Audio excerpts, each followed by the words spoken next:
Hey everybody, today I'm going to be working on a new project. This project is going to be a Flappy Bird clone. It's my first game, start to finish, in Unity, and I wanted to take everyone along for the ride, see how it goes. So for now, one of the most important things in developing anything is knowing what it is that you want to develop and having some sort of game plan for it. Rather than just sitting down and opening up an editor and going to town on it. That's a quick way to end up in the deep end, and it can be hard to come back from that. So with that in mind, I'm going to switch over to OneNote here, and we're going to take a look at what we got going on here.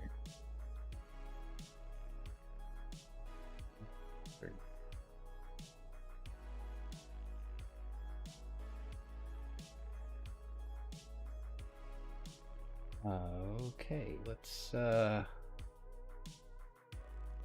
like my OneNote is not updating here, so I'm gonna switch to this real quick and get this working.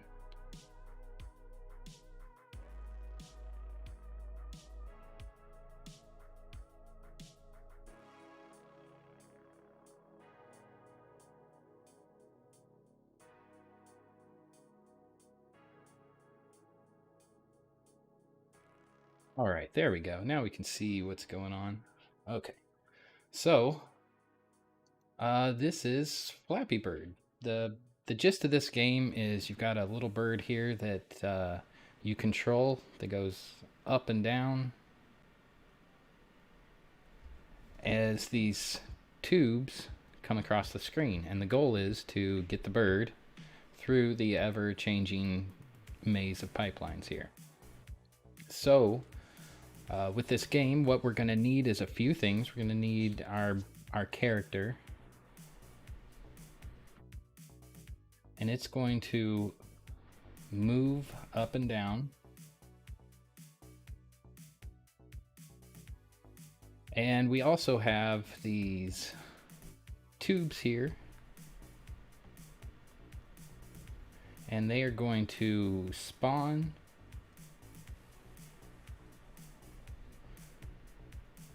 move across the screen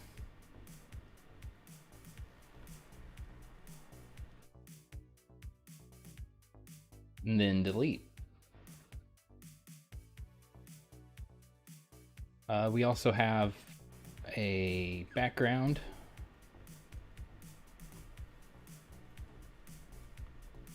and a floor or a ground. And this is going to be collidable. Then whenever our player interacts with or runs into a pipe or the ground, we need to restart the scene.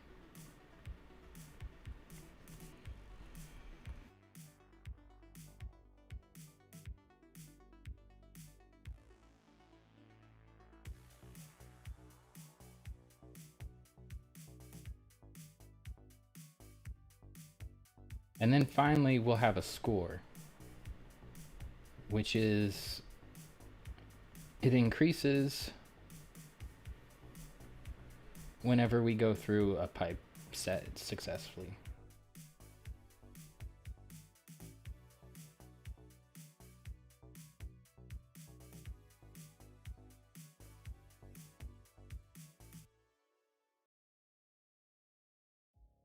All right, that should be the bulk of what we're going to try and accomplish here. I don't know if we're going to accomplish all of this today, but the goal is just to work on this and pick up the next time if we don't finish it. So with that, I'm going to pull up our Unity editor. Well, first, in order to do this, we're going to need some art assets, and since this is not currently an art channel, going to need to go out and get some assets. So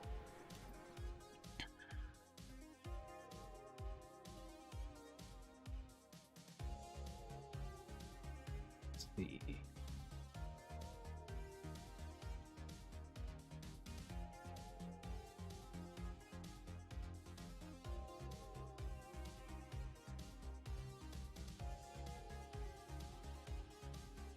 So,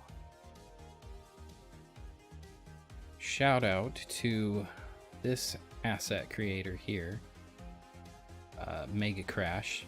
I snagged a copy of these assets right here. It's just got a Flappy Bird, some pipes, and the ground and some backgrounds. And I've gone ahead and saved that into an assets folder here. I'm gonna go ahead and extract these.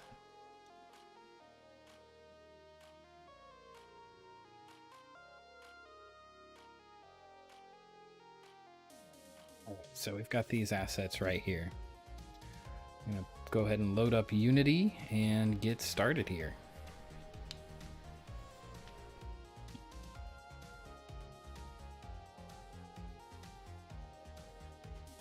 Alright, so the first thing I need to do is get a new 2D project started here. So it's just gonna call this Flappy Bird clone and create that project in my Unity folder that I keep projects in. And that will take it a few seconds or a minute or so while Unity gets all the assets put together here.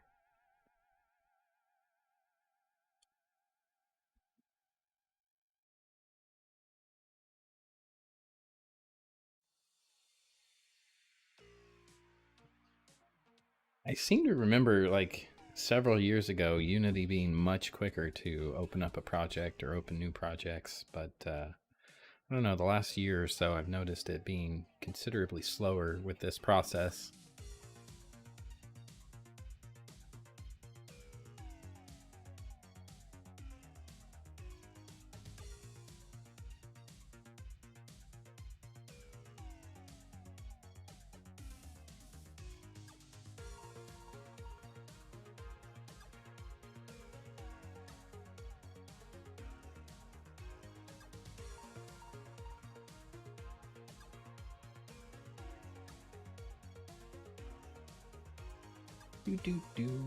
Unity, it's so slow.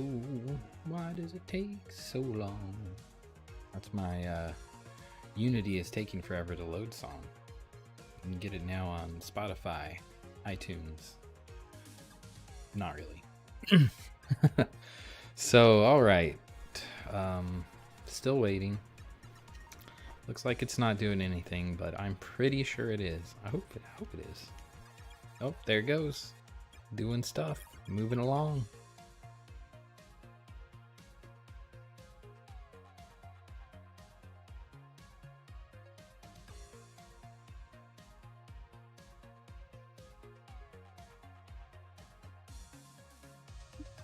How long does it take to do this stuff? Really?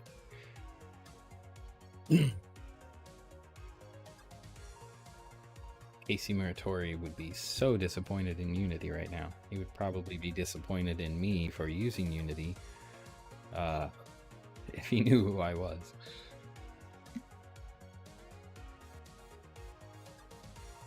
Not implying that he should know who I am, or that you should know who he is.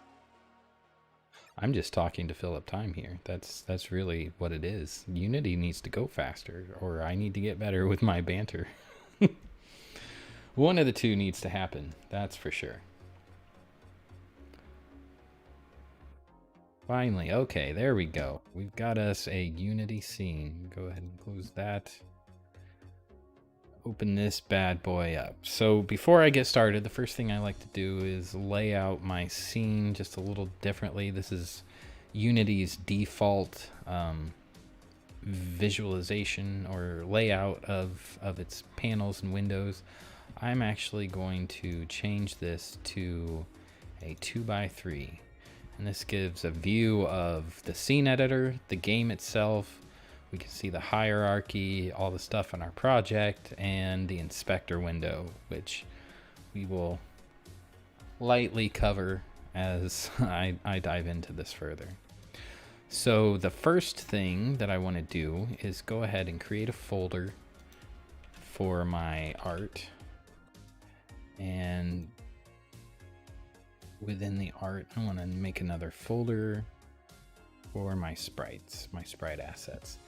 And with that, I'm going to go back to my assets folder where I have those Flappy Bird assets.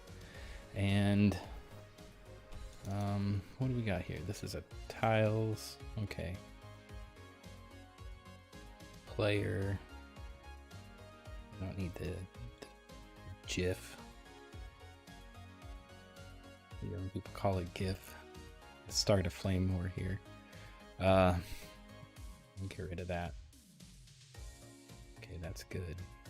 And backgrounds. So we'll just go ahead and bring our sprite assets in here. Actually, this gonna pull that into my art folder. And we've got our player and we've got our tiles. So the first thing that we need to do is get these assets set up properly. 16 pixel units. These are single background images. We're not tiling these. How big is one of these? Apply that. Properties. We've got 256 by 256. So okay, I'm going to set the max size here to 256.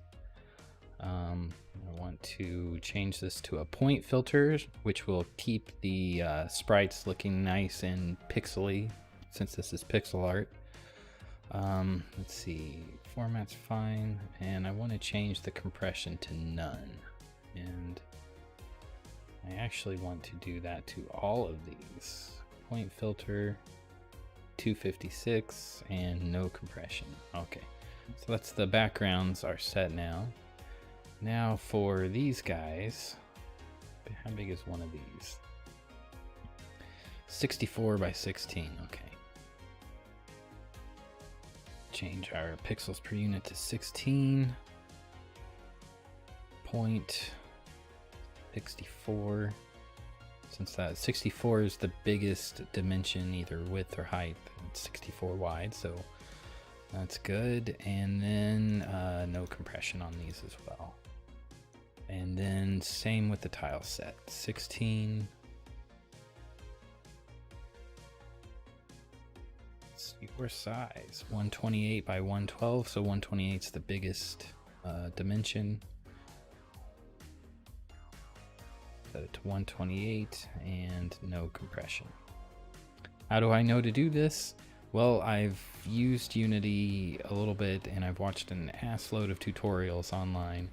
So I picked up a few tips and best practices. Hopefully I can share those, but honestly, I'm not an expert. I learn how to do something and then I go learn how to do that thing better, or go see how other people are solving that problem, take in their ideas, and try and improve what it is that I'm doing.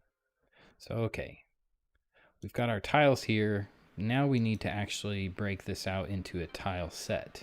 So we are going to sprite editor here. Oh wait, no, before we do that, we need to change this to multiple, because it's going to have multiple tiles inside the single sprite image. I believe this is a 16 by 16, so we can split this up, grid by cell size to be, let's see here. Slice it up at 16 by 16. All right, that looks good. Sliced that up, that's decent. Okay, apply there.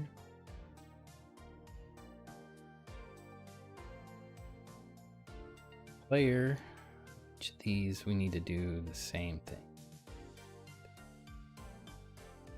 These should be easier. We're gonna do this multiple Apply that. And 16 by 16 still, that's good. Apply.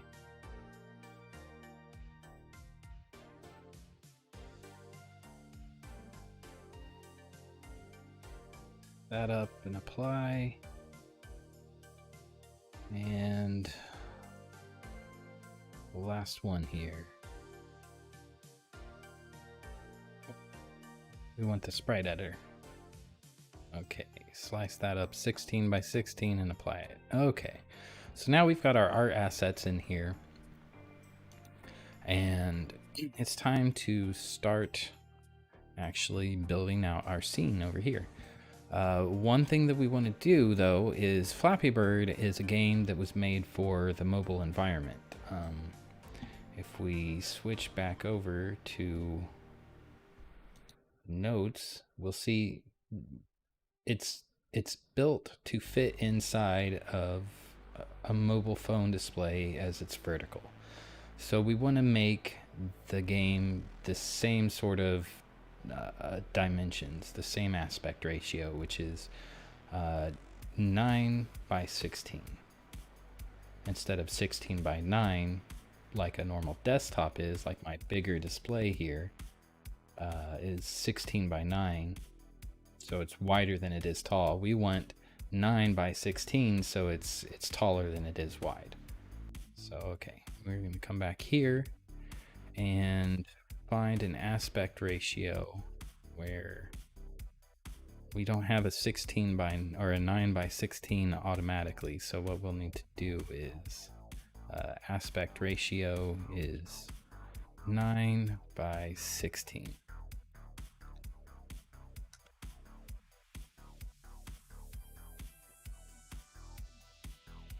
Okay, there we go. Now we've got that aspect ratio that we're looking for. So next thing that we're gonna do is grab one of these background scenes. Take a look at these. Got some lights on the buildings. That one doesn't. That one doesn't either. One's a pretty muted background. I like this first one that's got some lights here in the background. So what I'm gonna do is pull that into the scene.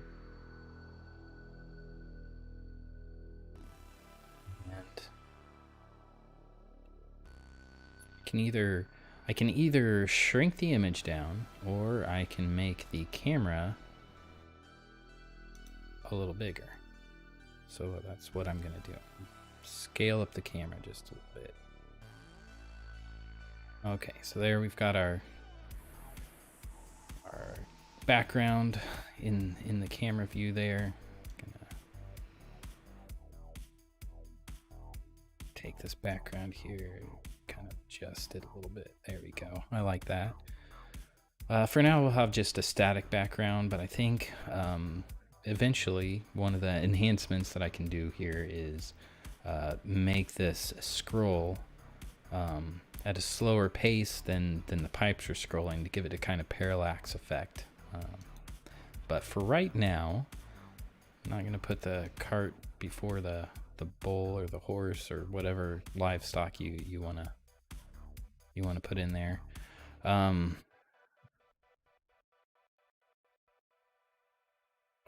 Okay, so the next thing, I'm just gonna rename this background. Just background.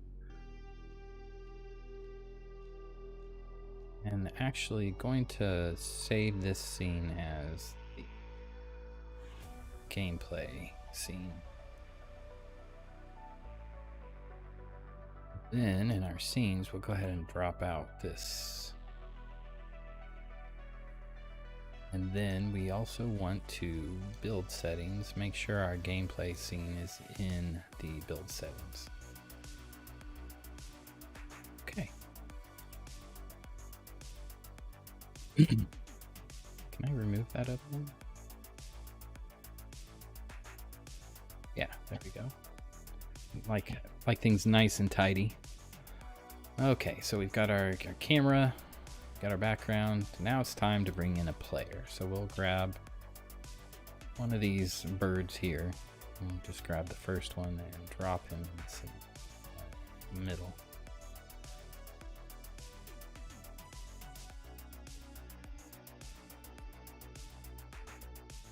Oh, don't want to change the scale of it.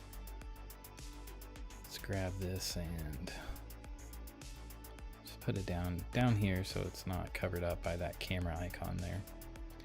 All right, so we've got a bird in the scene here, and I'm just gonna rename this to our player. Okay, so the next thing we need to do is we want to animate this player so that it's just flapping along, flapping. He's a Flappy Bird. That's what we want. So we are going to open up the animation. Yeah, the animation window here. We're going to dock that. And we're going to go ahead and create a new animation clip. And we'll do this in the create a folder here for animations. And we'll call this player or bird flapping. That's because that's what it's doing. It's going to be a flapping animation. All right, so now what we want to do is grab these 4 frames of the animation and drag them down into the window here.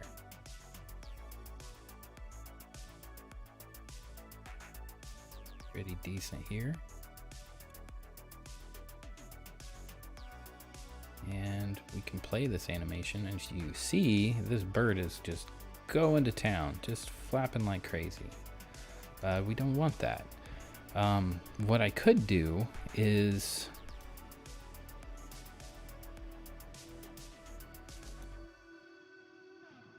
spread these out a little further. But what you'll see happen is as each one, what I've done is I've put 0.02 seconds between each of these frames, but you'll notice here at the end there's only 1. To get around that, what people will often do is grab the first frame of the animation and put it at the end so that wraps around. But I don't like to actually do that. What I like to do instead, and I could be wrong in what I'm doing, but what I like to do is change my sample rate here from 60 to something much smaller, like, I don't know, say 6 samples per second. So you see it's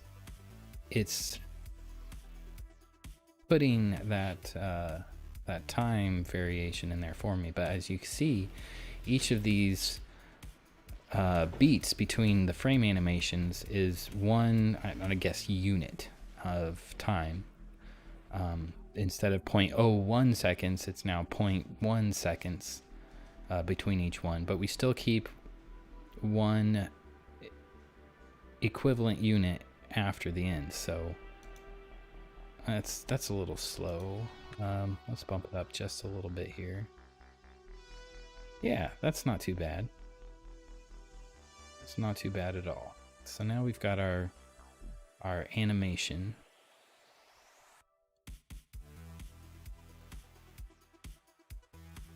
And the player should, when we play the game, yeah, he's just gonna flap. Just gonna continuously flap. That's great. Okay, so the next thing, hold on just a moment.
All right, sorry about that. I've got a couple older doggos and their bladders don't wait for streams to end always, so sometimes gotta let them out. All right.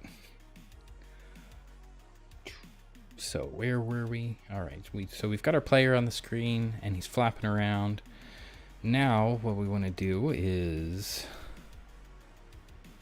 give it a rigid body, like some gravity. We need some gravity to this bird. If it's gonna fly, it needs something to fly in, and that's gravity.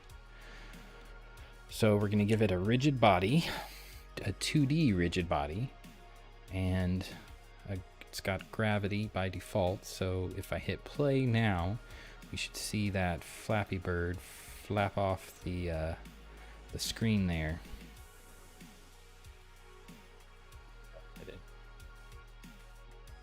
Actually, this me off to the side here. There we go. Now I'm not in the way. Okay.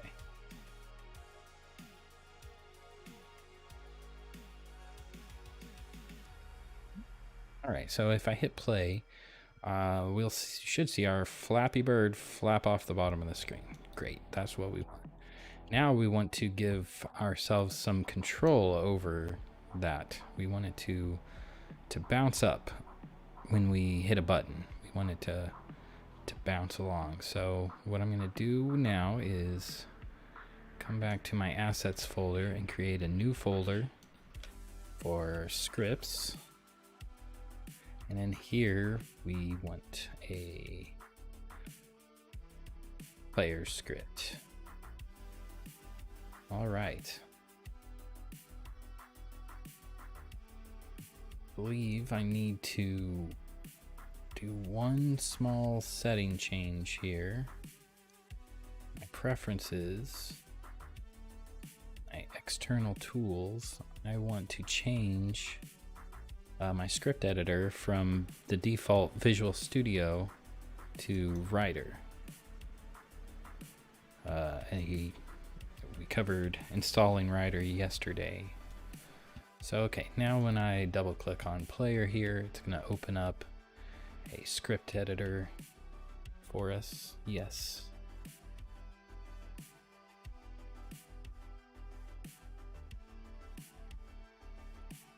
All right. Here's our script editor. See if I can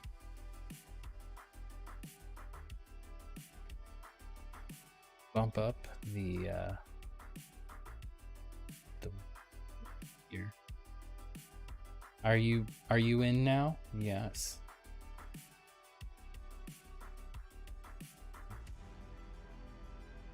Change. I want to change the scale of the whole window. Oh, well, I'll mess with that later. We'll watch this when I'm done and see how the text is and give myself some feedback on how easy it is to read what I'm writing here. First thing I'm going to do, when you create a script by default in Unity, it's going to create it as a class that extends from mono behavior, which is a special class that provides all of the handy dandy lifetime functionality that's in Unity, which let's take a look at that. The Unity lifetime management. I think this is this how the nope, this isn't the one that I'm looking for. Unity mono behavior life cycle. There we go. I think this is the one. Yeah. So Unity has an order of operations. It's going to call this class for me automatically at different periods of time to do different things. So like when the scene initializes, it's going to call these functions in this order. When it enters into the update loop, it's going to call these functions in this order. It's going to call the physics loop over and over. It's going to, once a frame, go down to the game logic and update it. So all of these calls here get called at specific points in time. So it's good to know when these things are going to get called. The ones that get called the most often, start and update, are automatically filled in by Unity. But I'm going to go ahead right now and just drop these, get rid of them. So we have a couple things that we need to do. We are really ideally going to associate a button press. In this case, just to start out with, when I hit the space bar, I want the bird's upward velocity to increase by a certain unit. So already we know a few things we're going to need here. We're going to need a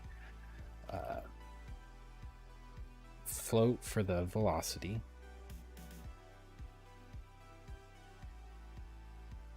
And we're going to need a handle to our rigid body 2D, which is the physics unit, the physics component that I've attached to the bird, and that controls its movement. Like when we saw it fall off the screen through gravity, it had an increasing downward velocity.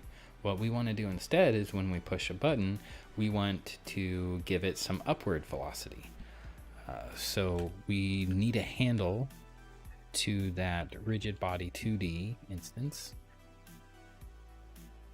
And this one here is, I want to be able to edit it in the editor. And right now, because it's a private variable, if we come back over to Unity here and we click on our player here, we'll see that, oh, I haven't added this script to the player as a component. We can see the player script now, but unlike, say, the rigid body 2D that has these editable fields, parameters, what have you, there's nothing on the script yet, even though I've added two variables. So I want the velocity to be able to change that on the fly while I'm working in the editor, so I can tweak it and get it to feel just right. So I want to mark it as a serialized field, and let's see, Ryder, these squiggles, Ryder is trying to be helpful and let me know that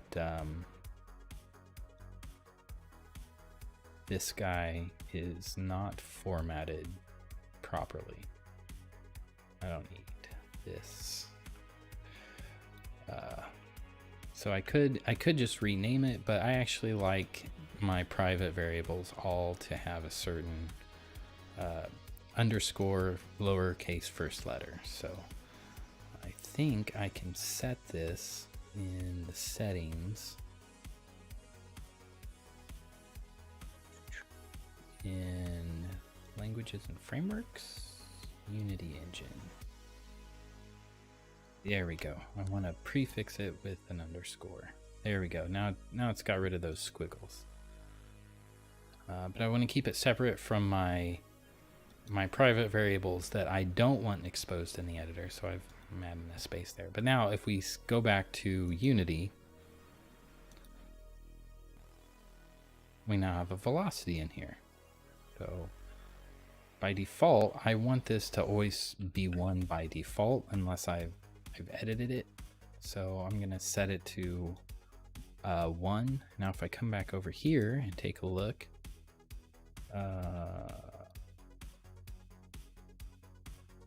it should.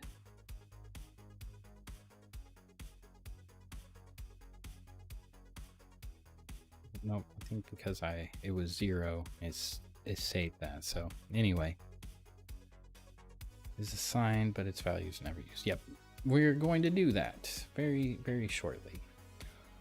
So okay, we've got our velocity. We'll use that in a minute.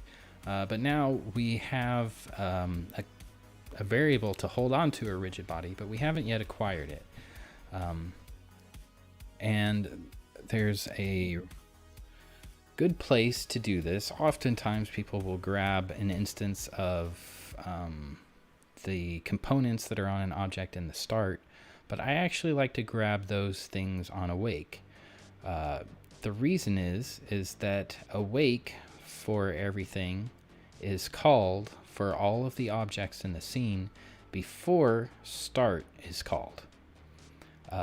This isn't very important right at this moment, but it's a good practice to get into because when we have multiple different components in the scene and they all are doing their startup process and acquiring components to the objects they're attached to, if we have two different objects reference each other, we need to be certain that the object that we're referencing has all of its components already.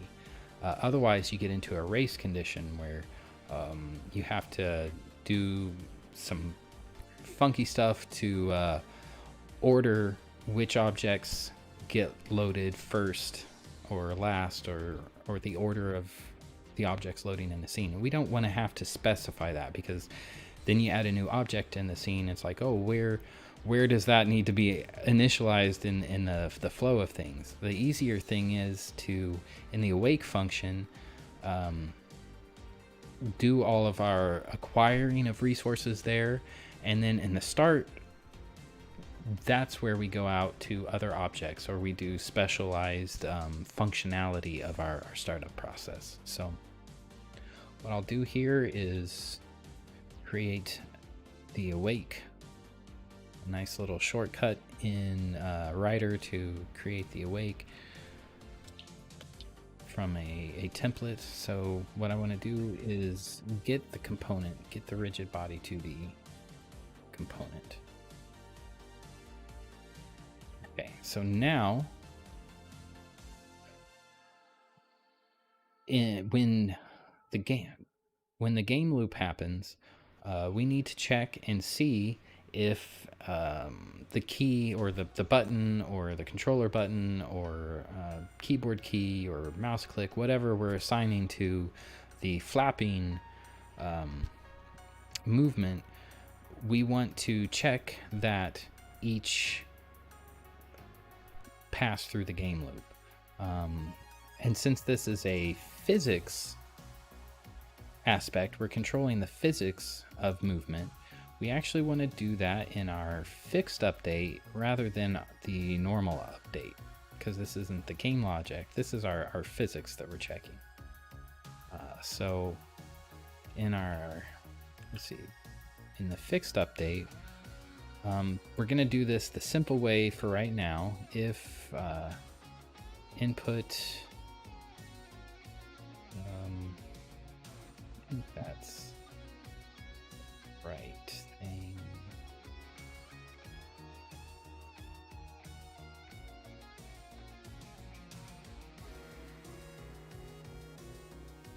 Get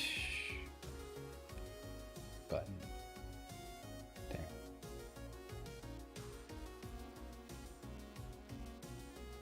That the right thing? I'm not sure.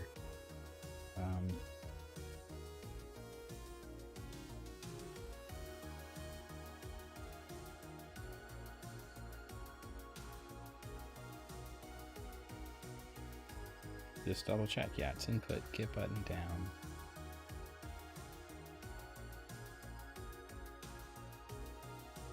I think that this is attached to, is it settings? Oh wait, no. It's in Unity. Let me comment this out so Unity doesn't complain. But Unity has by default, is it project settings? I think so. The input.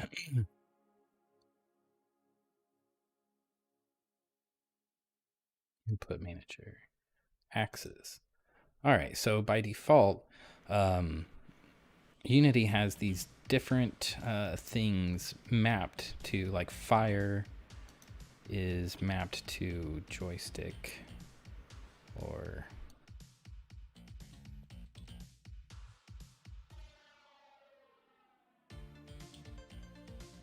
is it also mapped to left control? That'll work That'll work for now, I guess. Or wait, no, we want jump because this is basically a jump. So it's mapped to the space bar. So this name is what we want to fill in. So get button down. When we call the jump button, we want to add velocity plus equal our velocity. Is that right? Velocity is it's a vector 2D. So we actually want to create a new vector 2 and 0 for the x-axis and velocity for our y-axis. Okay, let's come back to Unity now and play our scene. Something happened. That's no good.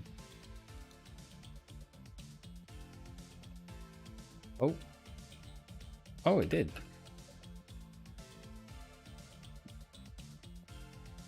Interesting.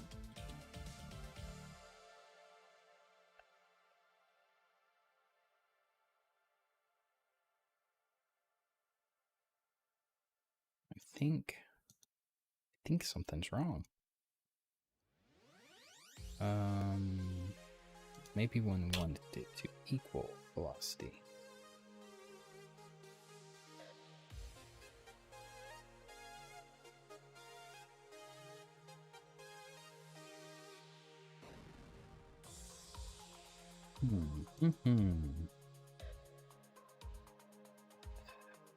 Get into this and debug. This is one of the reasons why I want to do this on live stream is I don't know everything that I'm doing here. I'm just kind of learning as I go.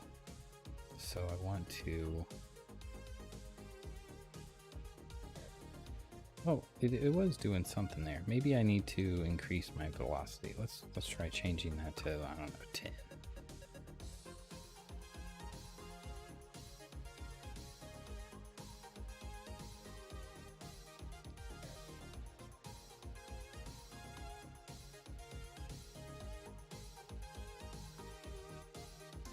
Okay, that's...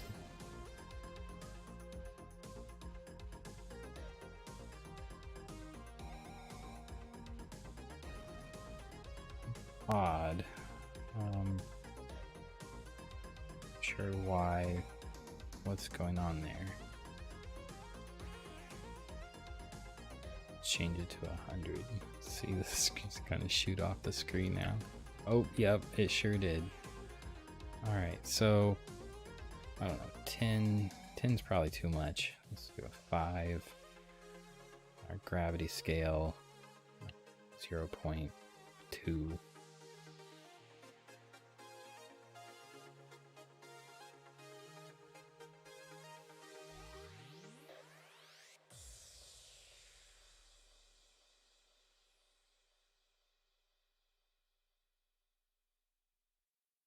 Yeah, something funky about that. I'm not sure what the deal is.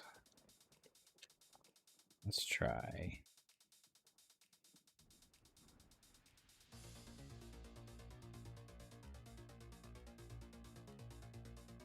Yeah, it's like it stops reading my input. What do we got here? Get button down, button up. Get button. Let's try this.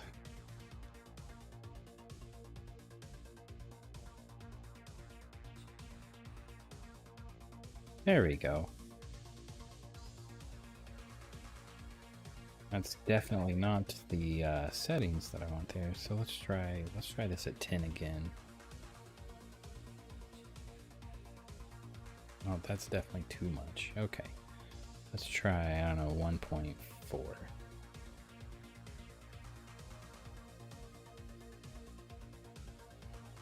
Nope, definitely not enough there. So let's try, I don't know, 3?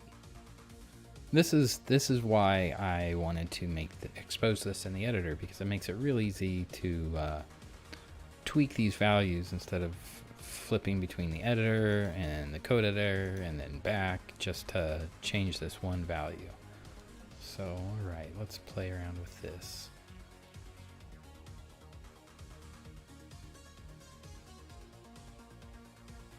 Oh, that looks pretty decent.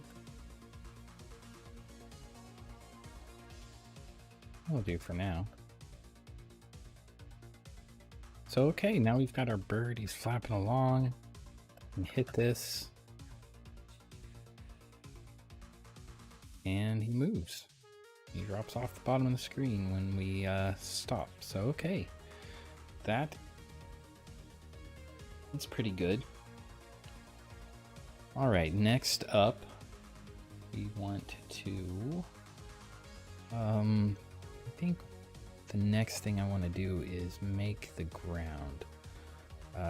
So in order to do that, I think I need to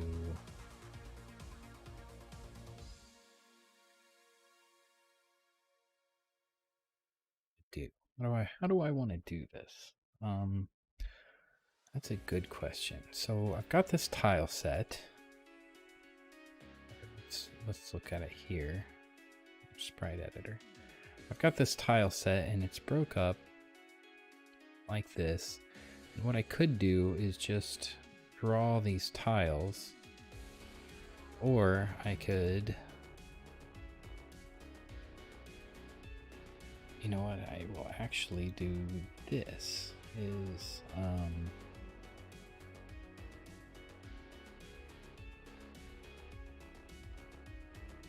make this, instead of a 16 by 16, make this a 32 by 64, 64 wide. Okay, yep, and then 32 tall. No.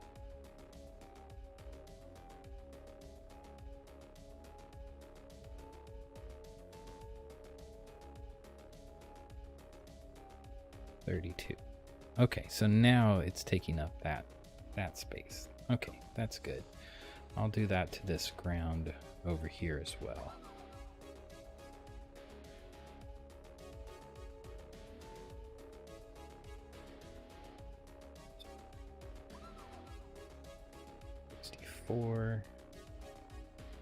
Need to be 32. Bring that down. Okay, so now we've got these two. I think I'm going to want to do that for these tubes as well.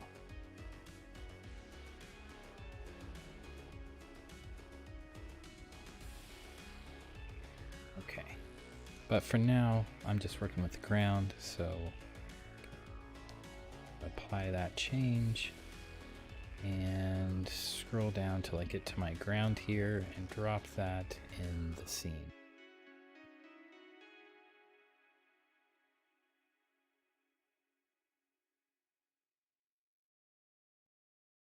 This ground.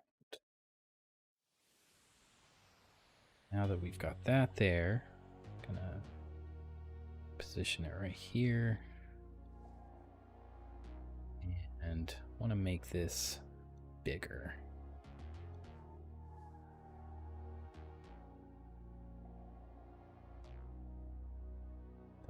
Something like that. All right, and now what I want to do is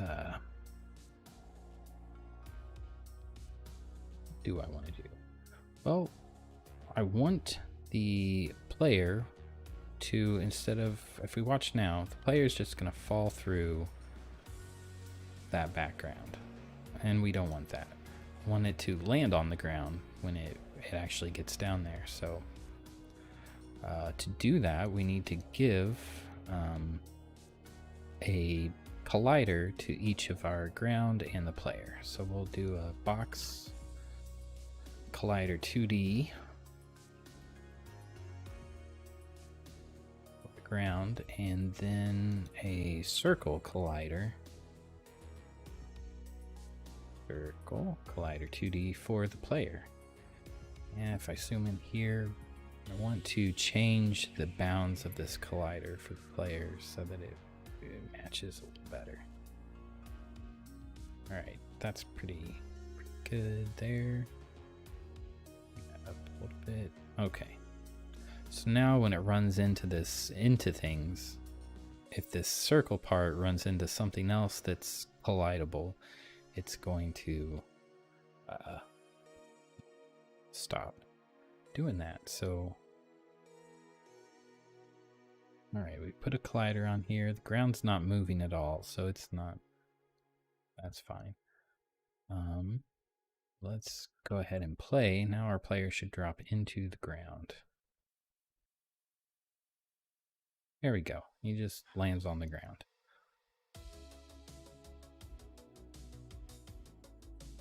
So, okay. Now what we want to do is whenever this player lands on the ground, I want to just go ahead and restart the scene. Eventually I'm going to put a delay on how long that lasts and give the player an opportunity to electively restart the scene. But for now, I'm just going to restart the scene. So, okay. This is going to happen when the player collides, and if we check our handy dandy life flow cycle, we can see that on collision calls, that's when the object interacts with another physics object. Either collision will get called or trigger if the collider has been set to be a trigger. The difference being triggers aren't, there's no physical interaction. So why tell when we can show? If I set the ground to be a trigger, instead of the bird running into it and staying there, it's just going to fall through. And at the point when the player crosses into the ground, the on trigger event would get called. Or let's see, it's complaining. Oh, I started typing words in there. Okay.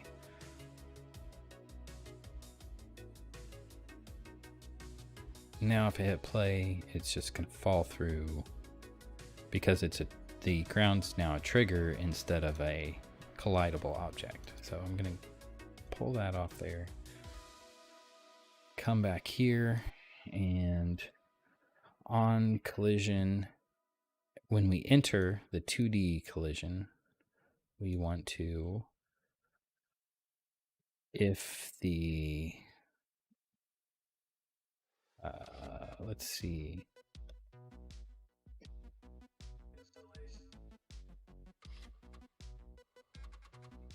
tag.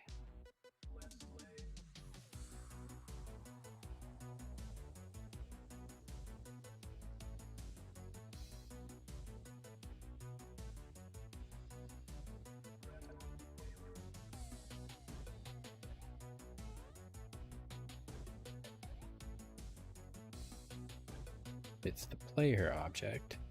We want to scene manager, load scene, gameplay.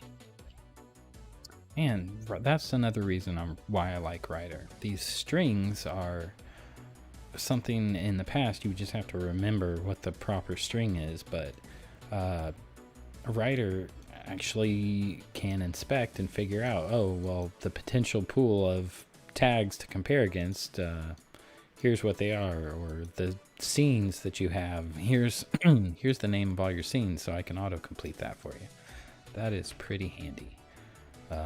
So back over here, one thing we need to do is, on our player, we need to set the player tag on it. Another quick thing I want to do is I want to change the background is on a 0 sort layer. I want to set the player as 1 so that it is definitely always in front of the background. And then the ground I want to always be in front of the player. So there we go. Now, whenever the bird hits the ground, the scene should restart. So I'm flapping along, but oh, I've run into something. Oh, but it didn't. Why didn't it? That's a good question.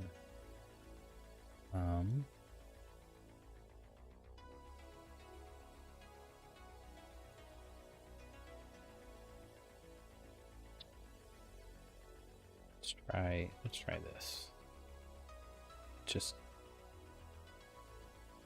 Yeah, no. I'm still in play mode. It was complaining about that.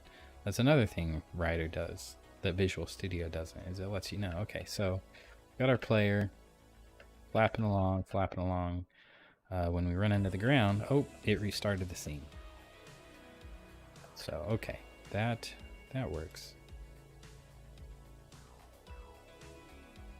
All right, so that is our art assets pulled in, a player created, the ground created, and I think that brings us almost to an hour here. So I'm gonna stop it there because I don't want these to be too long at this point. Tomorrow when I come back, I'm going to look at the tubes, adding the tubes in, and get the scrolling aspect of the tubes, and the scoreboard. Yeah, that'll be most of the major features. So I think those two things next time, that should be a good goal to get through. But yeah. So okay, we've covered quite a bit today. We've got a project started, got a character on the screen. We're controlling it. We are interacting with the ground object now, and have our goals set for the next time we sit down to program. So thanks everyone for joining me, and I'll see you tomorrow.